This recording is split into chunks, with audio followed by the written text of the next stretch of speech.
야, 이년이 미쳤나? 아파트 경비원의 뺨을 내려치려던 조폭의 손목이 딱 소리를 내며 꺾였습니다. 조폭의 얼굴은 굳었고 경비원 김명복은 놀란 눈으로 그 장면을 지켜봤죠. 그리고 그 손목을 꺾은 사람, 말수 적고 조용하기만 했던 며느리 윤지연. 평소엔 늘 웃으며 아버님 식사하셨어요? 묻던 그 여자가 대한민국 1% 특전사 독거미 부대 출신이라고요? 한 달 전 도대체 무슨 일이 있었던 걸까요? 지금부터 그의 인생을 완전히 바꿔놓은 그날로 돌아가 보겠습니다. 이번 사연은 서울에서 온 사연인데요. 영상 재미있게 시청하시고 여러분이 어느 지역에서 청취 중이신지 댓글로 알려주시길 바랍니다. 평범한 오후의 아파트 단지는 고요했습니다. 주민들이 하나둘 퇴근하는 시간, 경비실 앞에서는 67세 김명복 경비원이 묵묵히 차량 정리를 하고 있었어요. 그의 얼굴엔 세월의 흔적이 깊게 패여 있었지만 여전히 반듯한 자세로 일에 임하는 모습이었죠. 오늘도 어김없이 주민들의 차량을 하나하나 정성스럽게 정리하며 단지의 평화로운 일상을 지켜나가고 있었습니다. 20년 넘게 이곳에서 근무하며 쌓아온 신뢰와 애정이 그의 모든 행동에 배어 있었어요. 그런데 이날따라 뭔가 달랐습니다. 단지 입구 쪽에서 들려오는 웃음소리가 평소보다 거칠고 위협적이었거든요. 김명복은 고개를 들어 그쪽을 바라봤어요. 상의를 벗은 채 온몸에 문신을 새긴 남자. 서너 명이 아파트 단지 안으로 들어오고 있었습니다. 굵은 금목걸이가 햇빛에 번쩍거렸고 그들의 걸음걸이엔 거리낌이 없었죠. 마치 이곳이 자신들의 영역인 양당당하게 걸어 들어오는 모습이었습니다. 그들의 눈빛에는 남을 무시하는 듯한 오만함이 가득했어요. 김명복의 가슴이 철렁 내려앉았습니다. 이런 사람들이 단지에 나타나면 늘 문제가 생겼거든요. 하지만 그는 경비원으로서의 책임감을 버릴 수 없었어요. 몇십 년간 이 일을 해오며 쌓아온 자부심과 의무감이 그를 움직였습니다. 주민들의 안전과 단지의 질서를 지키는 것이 자신의 소임이라는 믿음이 있었거든요. 천천히 그들 쪽으로 걸어갔어요. 여기 주차 안 됩니다. 김명복이 조심스럽게 말했습니다. 그들 중 한 명이 담배를 피우며 아무렇게나 이중주차를 한 상태였거든요. 하지만 그의 목소리는 이미 떨리고 있었어요. 오랜 경험상 이런 상황이 좋게 끝나지 않는다는 걸 알고 있었거든요. 그래도 해야 할 말은 해야 한다는 생각이었습니다. 조폭 중 하나가 담배 연기를 후 불며 웃었어요. 그 웃음은 조롱에 가까웠죠. 아저씨, 경비 주제에 왜 그래요? 그러더니 손바닥으로 김명복의 뺨을 툭툭 쳤습니다. 가볍게 친 것 같았지만 그 모욕감은 결코 가볍지 않았어요. 김명복의 얼굴이 붉어졌지만 아무것도 할 수 없었습니다. 나이든 경비원을 우롱하는 그들의 태도에 분노가 치밀어 올랐지만 참을 수밖에 없었어요. 김명복은 아무 말도 할 수 없었습니다. 온몸이 굳어버린 것 같았거든요. 조폭들은 킥킥거리며 자리를 떠났지만 그들의 위협적인 시선은 여전히 김명복을 따라다녔어요. 그는 경비실로 돌아와 의자에 주저앉았습니다. 거울 속 자신의 모습을 보니 입꼬리는 억지로 올리고 있었지만 눈빛은 어쩔 수 없이 떨리고 있었어요. 이런 일이 가족들에게 알려지면 안 된다는 생각뿐이었습니다. 다음 날 아침 김명복은 평소보다 일찍 경비실에 도착했습니다. 밤새 잠을 제대로 이루지 못했거든요. 어젯밤 내내 그들의 조롱하는 웃음소리와 뺨을 치던 그 손길이 머릿속에서 맴돌았어요. 거울을 보니 눈가에 다크서클이 짙게 자리 잡고 있었지만 그래도 언제나처럼 단정하게 옷매무새를 다듬었습니다. 주민들 앞에서만큼은 흔들리는 모습을 보일 수 없었거든요. 오전 10시쯤 단지 입구에서 또다시 익숙한 웃음소리가 들려왔어요. 김명복의 등줄기에 차가운 땀이 흘렀습니다. 창문 너머로 내다보니 어제 그 조폭들이 다시 나타난 거예요. 이번엔 더 당당하게, 더 거만하게 걸어 들어오고 있었죠. 어제 경비원을 우롱한 것이 재미있었는지 그들의 표정엔 아기의 찬 미소가 번져 있었습니다. 김명복은 경비실 문을 열고 나가려다가 멈칫했어요. 다리가 후들거렸거든요. 하지만 그들이 경비초소 앞으로 다가오는 걸 보니 피할 수도 없는 상황이었습니다. 깊게 숨을 들이마시고 문을 열었어요.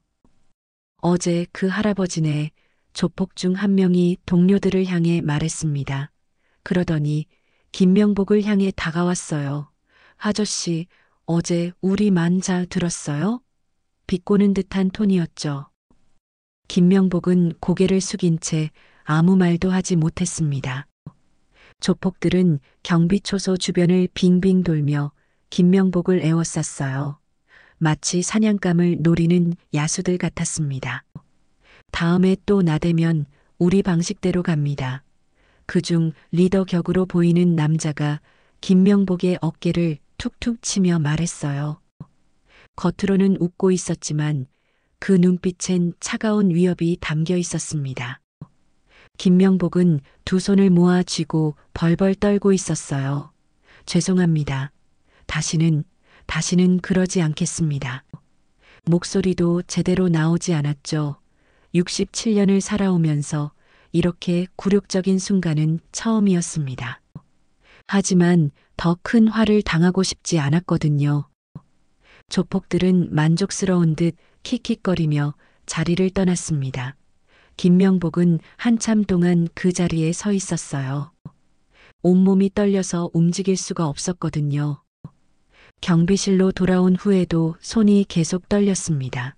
가족들에게는 절대 이런 일을 말할 수 없었어요. 특히 며느리 윤지연에게는 더더욱이요.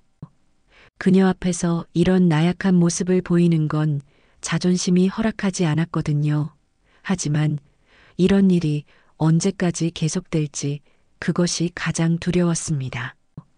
주말이 되자 아들 부부가 김명복을 찾아왔습니다. 평소처럼 정성스럽게 차린 식탁을 앞에 두고 가족들이 둘러앉았어요. 김명복은 며느리 윤지연 앞에서 더욱 조심스러워졌습니다. 그녀는 말이 적고 감정을 잘 드러내지 않는 편이었지만 그 차분한 눈빛이 때로는 부담스럽기도 했거든요.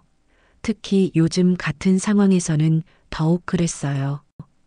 윤지연은 무심하게 앉아 있다가 시아버지가 반찬을 건네는 모습을 지켜봤습니다. 그런데 그때 김명복의 셔츠 소매가 살짝 올라가면서 팔뚝에 있는 멍이 드러났어요. 보라색과 노란색이 섞인 그 자국은 며칠 된 것처럼 보였습니다. 윤지연의 눈빛이 순간적으로 변했죠. 표정은 여전히 무덤덤했지만 그 시선이 김명복의 팔에 고정되었어요. 아버님, 팔에 멍이 있으시네요. 윤지연이 조용히 말했습니다. 목소리에는 아무런 감정도 담겨 있지 않았지만 그래서 더욱 날카롭게 느껴졌어요. 김명복은 깜짝 놀라며 재빨리 소매를 내렸습니다. 아, 이거 그냥 일하다가 부딪혔어. 별거 아니야. 하지만 그의 목소리는 평소보다 높아져 있었어요. 윤지연은 김명복의 눈을 똑바로 바라봤습니다.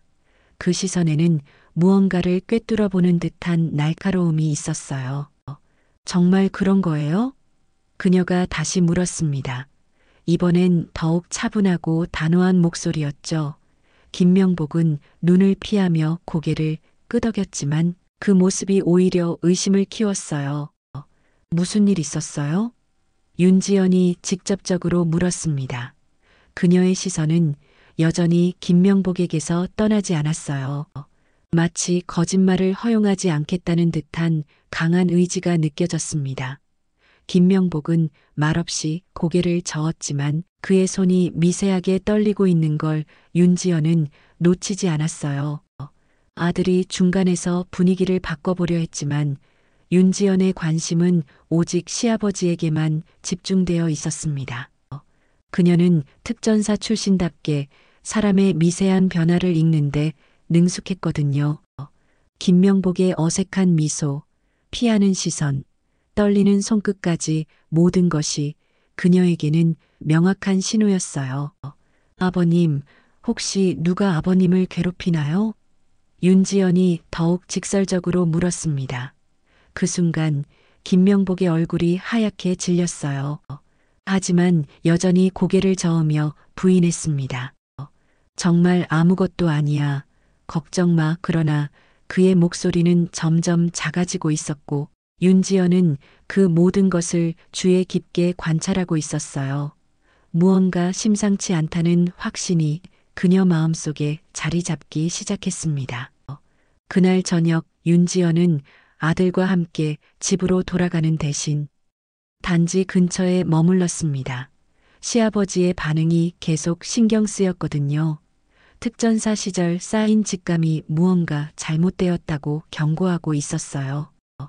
그녀는 단지 입구가 보이는 카페에 앉아 조용히 지켜보기로 했습니다. 밤 9시가 넘어서자 익숙한 무리가 단지 안으로 들어오는 게 보였어요.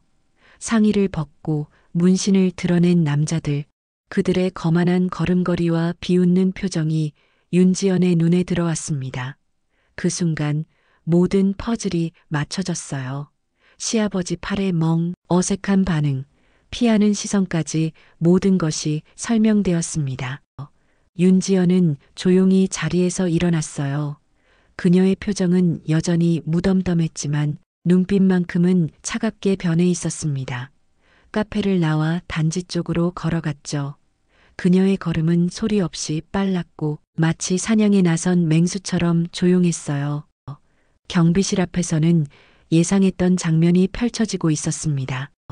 김명복이 구석에 몰린 채 두 손을 모으고 떨고 있었어요. 조폭들은 그를 에워싸며 조롱하고 있었고 그 중 한 명이 손을 들어 김명복의 뺨을 치려고 하고 있었습니다. 할아버지, 오늘도 재미있게 놀아볼까요? 비웃는 목소리가 밤 공기를 갈았어요.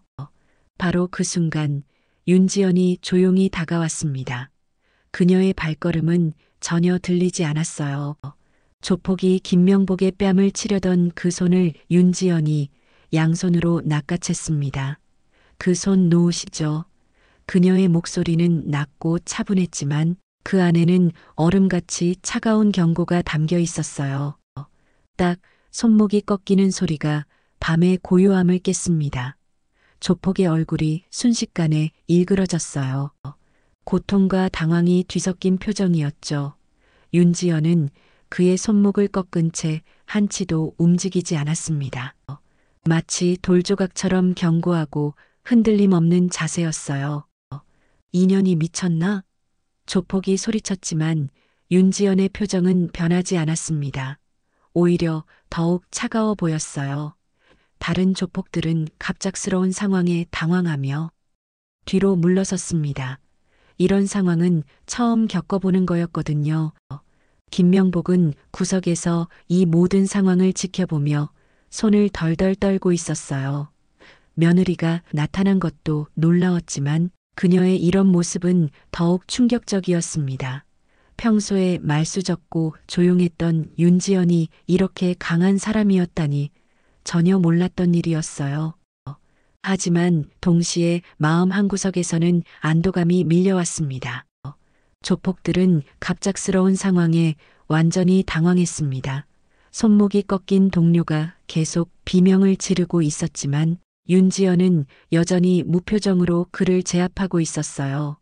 다른 조폭들은 어쩔 줄 몰라 하며 서로의 눈치만 보고 있었습니다. 이런 상황은 그들에게도 처음이었거든요. 야, 이거 안 나? 조폭 중 하나가 소리쳤지만 윤지연을 향해 다가서지는 못했어요. 그녀의 차가운 눈빛과 침착한 모습이 무언가 심상치 않다는 걸 본능적으로 느꼈거든요. 윤지연은 여전히 아무 말 없이 그들을 바라보고 있었습니다. 그때 조폭 무리 중에서 가장 나이가 많아 보이는 한 명이 뒤로 물러서며 동료에게 속삭였어요. 야, 저 여자 뭔가 이상해. 그의 목소리에는 불안감이 섞여 있었습니다. 오랜 경험상 상대에서는 안 될 사람이라는 직감이 들었거든요. 또 다른 조폭이 휴대폰을 꺼내 뭔가를 검색하기 시작했습니다. 그러더니 갑자기 얼굴이 하얗게 질렸어요. 야, 이것 봐. 그가 화면을 동료들에게 보여주며 떨리는 목소리로 말했습니다. 저 여자, 특전사래. 독거미 부대 전역했대. 그 말을 들은 순간 조폭들의 얼굴이 일제히 창백해졌습니다. 독거미 부대라는 이름은 그들도 들어본 적이 있었거든요. 대한민국 1% 특전사 중에서도 최정예 부대라는 걸 알고 있었어요. 갑자기 상황이 완전히 달라 보이기 시작했습니다. 특전사요? 한 명이 벌벌 떨며 물었습니다. 윤지연은 여전히 아무 말 없이 그들을 바라보고 있었어요. 그 침묵이 오히려 더욱 위협적으로 느껴졌습니다. 조폭들은 하나둘씩 뒤로 물러서기 시작했어요. 정당방위입니다. 윤지연이 처음으로 입을 열었습니다. 목소리는 여전히 차분했지만 그 안에는 확고한 신념이 담겨 있었어요. 영상 있죠, 아버님? 그녀가 김명복을 향해 고개를 돌리며 말했습니다. 김명복은 떨리는 손으로 휴대폰을 들어 보였어요. 조폭들은 완전히 기가 죽어버렸습니다. 특전사 출신이라는 사실, 정당방위라는 명분, 그리고 영상 증거까지 모든 것이 그들에게 불리하게 돌아가고 있었어요. 평소 힘으로 밀어붙이던 그들이지만 이번만큼은 완전히 다른 상대를 만난 거였습니다. 패거리들은 슬금슬금 뒷걸음치기 시작했어요. 윤지연의 차가운 시선이 그들을 따라다녔고 아무도 감히 그녀와 눈을 마주치려 하지 않았습니다. 상황이 자신들에게 완전히 불리하다는 걸 깨달았거든요. 윤지연은 여전히 조폭의 손목을 제압한 채 그들을 바라보고 있었습니다. 조폭들의 얼굴에서는 처음 보이던 오만함이 완전히 사라져 있었어요. 대신 공포와 당황이 그 자리를 차지하고 있었습니다. 특전사 출신이라는 사실을 알게 된 후 그들의 태도는 180도 달라졌거든요. 손목이 꺾인 조폭은 계속해서 신음을 내뱉고 있었습니다. 윤지연의 제압술은 정확하고 효과적이었어요. 과도한 힘을 쓰지 않으면서도 상대방을 완전히 무력화시키는 기술이었죠. 이것이 바로 독거미 부대에서 배운 실전 경험의 결과였습니다. 제발 놔주세요. 제압당한 조폭이 간신히 말을 꺼냈어요. 그의 목소리에는 이제 위협이나 오만함 대신 애원하는 톤이 가득했습니다. 윤지연은 여전히 무표정으로 그를 내려다보고 있었어요. 그녀의 차가운 눈빛 앞에서 조폭은 완전히 위축되어 있었습니다.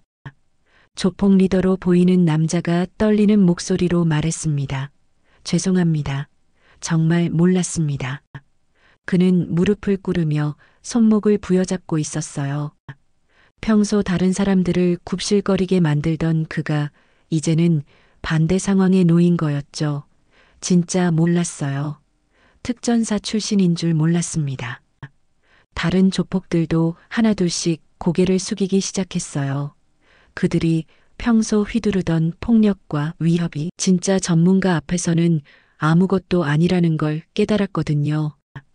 윤지연의 침착함과 정확한 제압술은 그들이 지금까지 만나본 어떤 상대와도 달랐습니다. 앞으로 이런 일 없을 거죠? 윤지연이 조용히 물었습니다. 그녀의 목소리는 여전히 차분했지만 그 안에는 절대적인 경고가 담겨 있었어요. 조폭들은 고개를 연신 끄덕이며 대답했습니다. 네, 절대 없을 겁니다. 윤지연은 천천히 조폭의 손목을 놓아주었어요. 하지만 그녀의 시선은 여전히 그들에게서 떠나지 않았습니다. 조폭들은 제 앞에서 풀려났지만 감히 움직이지 못하고 있었어요. 윤지연의 존재감이 그들을 완전히 압도하고 있었거든요. 가세요. 윤지연이 간단히 말했습니다. 조폭들은 서둘러 일어나며 뒤도 돌아보지 않고 단지 밖으로 나가기 시작했어요. 평소의 당당함은 온데간데 없이 사라져버렸습니다. 그들의 등 뒤로는 윤지연의 차가운 시선이 계속 따라다녔어요. 김명복은 이 모든 상황을 지켜보며 아직도 믿기지 않는다는 표정이었습니다. 며느리가 이렇게 강한 사람이었다니 그동안 전혀 몰랐던 일이었어요. 하지만 동시에 마음 깊은 곳에서는 따뜻한 감동이 밀려오고 있었습니다. 가족을 지키기 위해 나서준 며느리에 대한 고마움이었죠. 다음 날 아침 아파트 단지의 분위기는 완전히 달라져 있었습니다. 어젯밤 일어난 일이 주민들 사이에 빠르게 퍼져나갔거든요. 경비실 창문 너머로 보이는 풍경도 평소와는 사뭇 달랐어요. 김명복이 경비실 문을 열고 나오자 지나가던 주민들이 하나둘씩 그를 향해 고개를 끄덕이며 인사를 건네기 시작했습니다. 경비원님, 안녕하세요. 평소엔 그냥 지나치던 젊은 엄마가 아이와 함께 정중하게 인사를 했어요. 아이도 따라서 고개를 꾸벅 숙였습니다. 김명복은 어리둥절한 표정으로 인사를 받았지만 마음 한구석이 따뜻해지는 걸 느꼈어요. 이런 대우를 받아본 게 언제였는지 기억도 나지 않았거든요. 오전 10시쯤 경비실 앞에 작은 선물들이 하나둘 놓이기 시작했습니다. 누군가가 따뜻한 커피 한 잔을 가져다 놓았고 또 다른 주민은 작은 화분을 놓고 갔어요. 그리고 작은 쪽지 하나가 커피 옆에 놓여 있었습니다. 항상 고생 많으시네요. 감사합니다. 라고 정성스럽게 적혀 있었죠. 김명복은 그 쪽지를 읽으며 눈시울이 붉어졌습니다. 몇십 년간 경비 일을 해오면서 이런 대우를 받아본 적이 없었거든요. 평소엔 당연한 존재로 여겨졌던 자신이 이제는 감사의 대상이 되어 있었어요. 어젯밤 며느리가 보여준 용기와 강함이 이런 변화를 가져온 거였습니다. 점심시간이 되자 더 많은 주민들이 경비실 앞을 지나갔어요. 그들의 눈빛에는 존경과 고마움이 담겨 있었습니다. 어떤 주민은 경비원님 덕분에 우리가 안전하게 살 수 있어요 하고 말하며 지나갔고 또 다른 주민은 조용히 고개만 숙이고 갔지만 그 마음은 충분히 전해졌어요. 김명복은 경비실 안에서 창밖을 바라보며 깊은 생각에 잠겼습니다. 어제까지만 해도 조폭들에게 괴롭힘을 당하며 초라하고 무력했던 자신이 이제는 주민들로부터 인정받는 존재가 되어 있었어요. 물론 자신이 특별한 일을 한 건 아니었지만 며느리 윤지연이 보여준 모습이 주민들에게 큰 인상을 남긴 것 같았습니다. 오후에는 단지 반상회장이 직접 경비실을 찾아왔어요. 경비원님, 어제 일 들었습니다. 정말 고생 많으셨어요. 앞으로 이런 일 없도록 우리도 더 신경 쓰겠습니다. 그의 말에는 진심이 담겨 있었어요. 김명복은 어색하면서도 고마운 마음으로 인사를 받았습니다. 저녁이 되어서야 윤지연이 단지를 찾아왔어요. 그녀는 여전히 평소와 다름없는 담담한 표정이었지만 김명복을 바라보는 눈빛은 전보다 따뜻해 보였습니다. 경비실 앞에 놓인 선물들과 쪽지들을 보며 작은 미소를 지었어요. 어젯밤 자신의 행동이 가져온 변화를 확인할 수 있었거든요. 밤이 깊어가자 경비실은 조용해졌습니다. 김명복과 윤지연은 나란히 의자에 앉아 창밖을 바라보고 있었어요. 단지 안에는 평화로운 고요함이 흐르고 있었고 가로등 불빛이 은은하게 길을 비추고 있었습니다.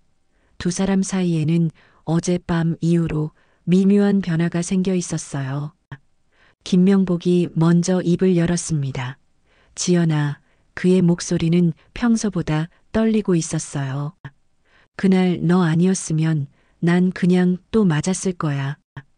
오랫동안 참아왔던 말이 터져나왔습니다.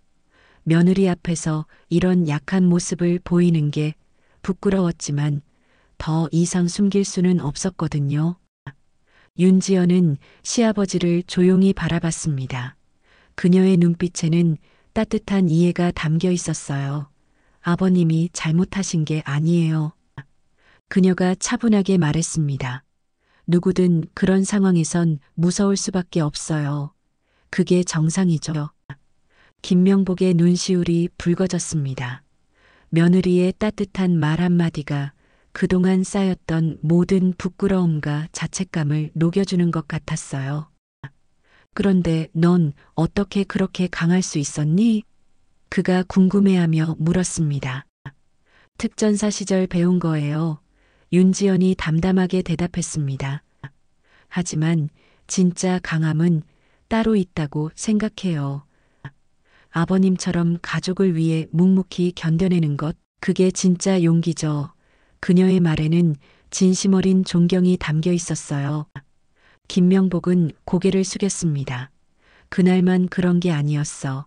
사실 며칠 전부터 계속 괴롭힘을 당했는데 너희들에게 말하기가 창피해서 그의 목소리가 점점 작아졌어요. 오랫동안 혼자 견뎌온 고통을 털어놓는 것이었습니다. 이제 제가 있어요. 윤지연이 단호하게 말했습니다. 아버님, 앞으로는 혼자 견디려 하지 마세요. 우리는 가족이잖아요. 그녀의 말에는 확고한 의지가 담겨 있었어요. 가족을 지키겠다는 다짐이었죠. 김명복은 며느리를 바라보며 깊은 감동을 느꼈습니다. 그동안 자신이 가족의 짐이 되지 않으려고 혼자 끙끙 앓았던 시간들이 떠올랐어요. 하지만 이제는 달랐습니다. 든든한 가족이 곁에 있다는 걸 확실히 알 수 있었거든요. 두 사람은 잠시 조용히 앉아 있었습니다. 창밖으로는 단지의 평화로운 야경이 펼쳐져 있었어요. 경비실 안의 작은 불빛이 따뜻하게 그들을 비추고 있었습니다. 그날 이후로 아무도 김명복을 함부로 대하지 않았고 주민들의 시선도 완전히 달라져 있었어요. 윤지연이 일어나며 말했습니다. 이제 들어가 보시죠. 내일도 또 일하셔야 하니까요. 김명복도 고개를 끄덕이며 자리에서 일어났어요.